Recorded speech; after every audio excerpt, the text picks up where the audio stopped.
and playing soccer. Let's go around the horn. Fellaini. Exactly what that is. He did it to himself. That's what really hurts. You know, the ball came up on him. It's Around the Horn, the show of competitive banter. Here's Tony Reali. Chris Sale, 8 innings, 2 hits, no runs, 13 strikeouts last night, his 14th win of the season. He just owns the Rays. He owns everybody. Corey Kluber, 9 innings, 3 hits, 1 run, 11 strikeouts, and thanks to a bananas 9th inning, the win. It's August 9th, National Panel. I'm going to hold you to this like Fellaini's holding onto that sneeze while he's skydiving. If you had to vote today, you're picking Sale or Kluber? Phil? Tony, I don't have to vote today, but as a favor to you, I will, and I will vote for Chris Sale. I don't think there's any question. In fact, I don't know why there's even a question about this. He's on a pace right now to become the first pitcher in 6 years to win the Triple Crown, which is the ERA, strikeouts, and wins. Plus, he has more than about 30 innings more than Corey Kluber, who missed most of May with an injury. I think the guy is out there every day. He shows up. He's the best pitcher in the American League. I don't think there's even any question right now. Well, there was a question because we asked it. The producer's asking for a mute there. You're getting it. Go ahead, Sarah Spain, please. If you have the time, answer the question. No, this is it. This is a fantastic question, and I am happy to vote on it absolutely. today. So it's a heated race. Kluber is hot on his tail, but Bill is right at least about the stats. He leads in WAR, ERA, strikeouts, wins. Bill's right. He would be the first pitcher since 2011 to have the Triple Crown in pitching, and he's done it for more consistency than Kluber, who was out. There's plenty of time left. I think what's exciting is if this matchup happens to hold, these guys will be facing off in a rematch of the ALDS, which is exciting to watch, and we'll see them against each other. But my vote has to go for Sale today. Israel, there's not plenty of time left until I have to eliminate somebody in about 15 minutes. What's your answer to the question? I'm having a hard time getting over how amazing this question is, Tony. When you look at the two teams here. Come on. You look at both of the teams here. They're so similar. Their records are similar. They're both 4 games up in their division, and they both have these studs at the top of their rotation. Look, the easy answer is going to be Sale here. Kluber has been phenomenal since June 1st. But you have to account for the fact that he only had 1 start in May. Sale has not missed a start. He has gone at least 5 innings in all of his starts. And what I really love about him is he takes ownership as the team leader. He was really upset about his last outing, had 6 days to stew about it, came back and did this to the Rays. Sale's got everything you need there for a Frank Cy Young. Isola, how about you? Same question. Well thought out show, Tony. Incredibly produced. I love this. I'm buying Sale in this situation. And Izzy hit on it. If you go back 6 days earlier, you know, Chris Sale, and there's been some issues about him, some questions how durable he'll be the second half of the season. He had given up 7 runs. In his previous 6 starts, he'd given up a total of 5 runs. So I like the way that he bounced back. It's the 15th time he's had at least 10 strikeouts in a game. He's only 4 away from the franchise record, which was won by that Pedro Martinez holds at 1999. Oh, by the way, he went on to win the Cy Young that year. Lasky back in.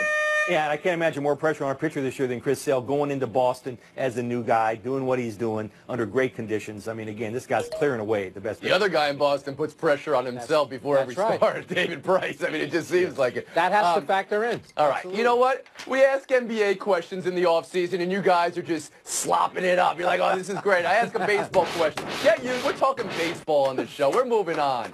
Baseball suspending umpire Joe West 3 games for answering the question USA Today asked him about himself in a feature that they did on him when he was approaching a Major League record for appearances. Who's the biggest complainer in the league? He said Adrian Beltre, and now he's suspended 3 games for his answer. Sarah, suspension-worthy offense? No. And while I understand their larger point, which is that they don't want the umps to look as though they have any bias against any player positively or negatively, and this announces in a joking way that he has identified one guy as complaining too much, but it's not worth suspension. He was asked a question, and he answered it in a funny and smart way. Even Beltre said, this is silly, don't suspend him. My biggest fault with this is that this is a guy, Joe West, who is always being accused of making himself the story instead of the game. And he finally is the story, and baseball's like, no, now we want to make ourselves the story. They finally flipped the script on him. Bill Plaschke. Tony, this is a great question. Sarah, not a great answer. What is baseball supposed to do? What is baseball supposed to do? A month from now, a player gets in a beef with an umpire, tells the media that umpire made a terrible call, he's terrible. The player gets suspended or fined. He says, wait a minute, whoa. Joe West rips us and he does nothing happens to him? Baseball's logic, they have no, I agree, it was completely fun. It meant nothing. Baseball has no choice. I bet they even called Joe West and said, listen, Joe, you know what, we don't want to do this. It's silly. We have to do this for appearance sake. Baseball had no choice. They had to suspend him. Sarah's going to go back at Plaschke in a second. First, Isola. Hey, great job, Tony, and also Aaron Solomon, our producer. Terrific job with this question. What are you doing? Here's the thing with Joe West. I have a funny feeling this might be kind of a lifetime achievement award for some of the things that he's done, coming up on, being umpire for 5,000 games. He's kind of infamous as much as he is famous, throwing guys out. And maybe Major League Baseball said, you know what, enough is enough. This is the one thing now that we're going to get you on because you're talking about a player while you're still an umpire. We're going to come after you. I tend to defend referees and umpires, but in this case, I actually understand what they're doing. I think it's a lifetime achievement award for him. Israel Gutierrez. I mean, he's the most senior umpire there is in Major League Baseball right now. He should know better than this because if the roles were reversed, as Bill said, and you had a player singling out an umpire, he would be fined, probably not suspended. So maybe a suspension is, like Frank said, sort of a lifetime achievement award here. But what makes me laugh about this is what Joe West is really complaining about Adrian Beltre. Oh, he says all pitches are outside when they're strikes. Okay, as if in basketball, in the NBA, they don't scream and one every time they take a shot. As if in football, you don't have guys throwing fake flags all over the place when they feel like they get hit. That just happens all the time now. So if Adrian Beltre is that big of a complainer, okay, but what you gave as an example, not that bad. So it's not worth the 3-game suspension unless he was looking to get suspended because they do way too much. All right, Sarah Spain's been waiting patiently. She's riding on a dragon to be Khaleesi all over Plaschke. Go ahead, Don't Sarah. spoiler alert. That might be a the broom. example that he used is not the same. We're not talking about Joe West in a game complaining to somebody about Beltre. If there was a player who was interviewed in a magazine and asked which one of the umpires do you get into the most beefs with, and he said, Joe West, we're always going back and forth, and I always tell him you're the worst, ha-ha. They're not getting suspended for that. Plaschke, It's about contact. I also think it's worth noting that they might... Hold on a Players second. aren't allowed to talk about umpires. And overall, what's the one complaint people have about umpires? That they're too confrontational, that they come after players. And this could be perceived as that by some people. Baseball, again, their hands were tied. And Sarah. I think part of the reason was because of Adrian Beltre getting a beef with the other ump about being in the on-deck circle. They were a little sensitive that is a story good recently point. made them look bad, and they didn't want to have another issue with Adrian Beltre and an ump, and that's why they did it. Adrian doesn't care. But Adrian came out and said he didn't care. He said he was fine with it. He didn't care about it. And I don't think it was about Adrian Beltre. It was about Joe West. We've been Horn. We'll move on. NFL players versus preseason games, part 2,709. Repeating, of course. Packers are giving Brett Hundley QB1 reps leading up to their preseason game. Do any of you think he's going to unseat Aaron Rodgers? I'll take that as a maybe. Last year, Rodgers threw 9 passes the whole preseason. The team started 4-6, by the way. He says no, there's no correlation there. Is he? How do you consider all this? Man, I understand now when Aaron Rodgers was just like, relax, everyone, a couple of years ago, because now we're already at this point in the preseason. It's, oh, no, they're going to end 4-6 again or start 4-6 again because he's not getting enough reps. It was pretty clear there was something off last year with that offense. Don't know if it was a running back situation. You know, Eddie Lacy went out in week 4. They didn't bring in Ty Montgomery until after they were 4-6 and decided to really focus on him, or as most people knew him, number 88, because nobody knew who Ty Montgomery was before he took over as running back there.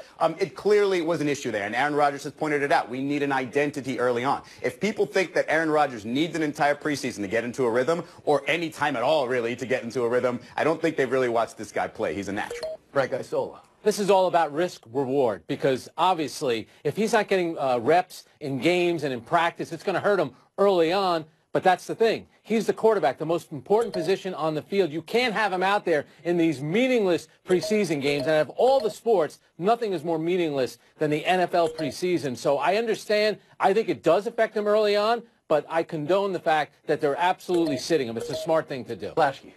Yeah, he's played 16 games each of the last 3 years, his most consecutive durable streak. Keep him like that. He shouldn't play at all in the preseason. There's nothing he can learn that he can't learn while wearing a red jersey on the practice field. I think this is ridiculous. Also, it's great that a UCLA player, Brett Hundley, gets behind center and gets to get a few reps. Okay. All right. Thank you. Why is that so great? Sarah Spain. If I was listening correctly, the question wasn't whether we think it's good for him to play or not. It's whether we actually believe him when he says it doesn't matter whether he plays or not. And I think it's very difficult to separate the time that Ty Montgomery was at running back from, you can't separate that from the beginning of the season, right? If we knew what that would have looked like with Ty Montgomery already at running back, then we could say for sure that they were rusty. But since he says our identity wasn't there yet, we didn't figure it out till later, we have to believe him, right? And so while I agree with them, yeah, it's not worth the risk for him to play, and yeah, we don't need him to play. If the question is whether they would be better if he did, probably a little bit. But when Jordy Nelson goes down with an ACL injury in 2015 in a preseason game, that's your deciding factor about whether he needs to play or not. You'd rather start a little slow and hope your identity finds itself than get hurt. Israel, something to add? Sometimes you find these things out by accident, though, Sarah. Sometimes you have injuries that just forces you to go a different way. Maybe they went more spread, and Aaron Rodgers said, hey, that's it. It doesn't really matter what our personnel is right now. We can work this way. And so sometimes it just happens that way, and it did, and they recovered, and now, you know, maybe they don't start off as slow. And Plaschke, any other LA references? Aaron Rodgers twist an ankle during a preseason game. We're on this show discussing why is he playing in a preseason game. Yeah, well, you got the UCLA kid. He could step right in, Bill. There you go. The most stunning thing in that segment, that Plaschke worked in an LA reference. All right. We'll have college football in New York, do you, Frank? That's true, Bill. That's true. Eat it, Isola. We're taking a break right here. Buy or sell is next. Around the Horn is brought to you by Ace, the helpful place.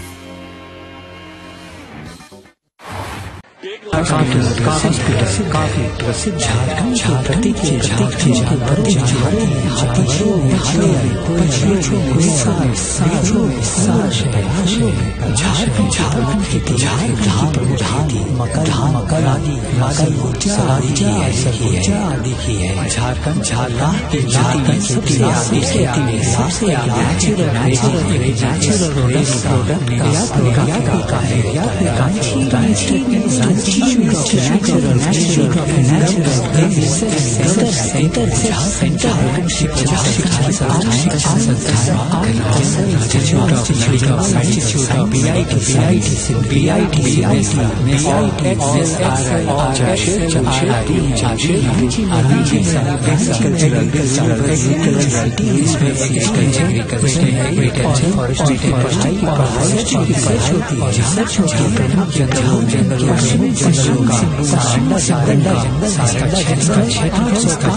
go position. That's what kills you.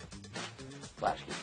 Yeah, he made them a lot of money last year getting into the Super Bowl. And it does show, though, how running backs, how rare and hard it is to get a running back because they're going to pay so much for this guy who we're talking about, wondering if he's even worth it, when in fact this is interesting. You say rare and hard to get a running back because everything the NFL has taught us over the last 5, 10, maybe even 15 years is when it turns that running backs were basically interchangeable. Maybe there's 2 or 3 in the league, and he's being paid like one of those 2 or 3 in the league who is a different. Because they can find a guy. They can find a guy who their whole offense is based around. Yeah, they got to keep him.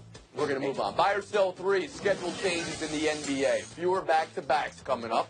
There's going to be less 4-game weeks and 18-game months, and more weekend games to curtail DNP rest. Israel, will this curb resting healthy players?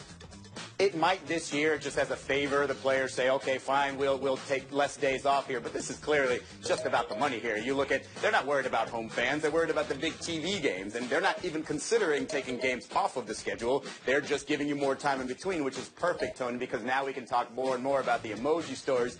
That's getting you a mute. But the idea that you think this is more about TV than fans, a couple points for you. Answer that. Is this more about TV or fans, Isola? Absolutely. This is the fallout from the Warriors not playing in that Saturday night game in San Antonio and the Cavaliers resting their guys in that Saturday night game against the Clippers. It's amazing. You know, back in my day, they flew commercial and they liked it. Enough placating the players. How long are we going to make the season now? Training camp is starting like September 23rd. We're going to go all the way into June. Enough. Just shorten the season if you don't want to play all these games. Flashkey? Yeah, they're only really reducing back-to-backs one per team, barely. That's not going to be enough. But I do agree with Izzy. The union's involved in all this scheduling. And I can see the union nudging these guys, saying, you know what, for 1 year, suck it up and play on that Saturday night game. Sarah Spain? Yeah, Frank, if I was covering the Knicks, I'd want to shorten the season, too, so I don't blame you at all. Let me say this much about the specificity of the rule. Stephen A. Smith said on Mike and Mike this morning that the players intentionally sat out some of the big TV games to send a message about back-to-backs, and they have achieved what they wanted, which was for the schedule to be changed to reflect their desire to have fewer of those, especially when there are those big-time ABC TNT games. I think Izzy is right that for now, it's going to help a little bit, but in the end, the only real change that you can make in terms of the big stars resting is to shorten the season, and that's a money thing, and they're not going to do it. The bullshit. Great point you make, Sarah Spain. However, since it was Stephen A's, when Stephen A's here, he'll get the point. Flashkey, Spain. This is a good one today. You had a chance. You just walked yourself out the door pretty quickly. I still give you a showdown next. Frieri has been in the major leagues for 8 years, middle relieving. His career ERA is 3.59. Israel Gutierrez, Frank Isola, welcome to Showdown. How do you think Frieri should feel about the Rangers selling him to the Mariners for $1, Israel? It feels a little personal. It feels like even if you did get sold for $1, you probably wouldn't announce that. So I don't know if this guy did something wrong, but it's not cool. It's terrible. You know, this isn't even, I wouldn't even trade you for a bag of balls. A bag of balls costs more than $1. Couldn't you just lied and say, you know what, we gave them $50,000 to get him. Now he's going to have this attached to him for the rest of his life. Come on. I think it's hilarious, but I will split the point and we'll move on. Check out this. Marwan Fellaini did this to himself, and that's what really hurts. It's a photo. Is it a photo you hang in your home if you're Marwan Fellaini, Frank? 100%. He's going along with it, too. Let's give the Associated Press photographer, Boris Gardonsky, a lot of credit for the photo. It looks like they were playing Real Madrid. It looked like he was taking a Cristiano Ronaldo shot right off the mug.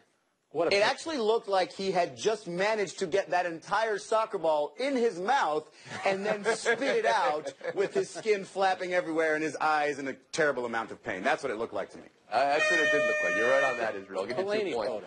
And for the photo credit, I think Isola gets a point, giving the AP photographer the credit. We'll move on. August 8, 2017. Forever shall be known as the day of wall catches. These were incredible last night. Billy Hamilton, Adam Engel, Yasiel Puig. I know this is not an NBA emoji story, but can I ask you, Israel, which catch did it for you?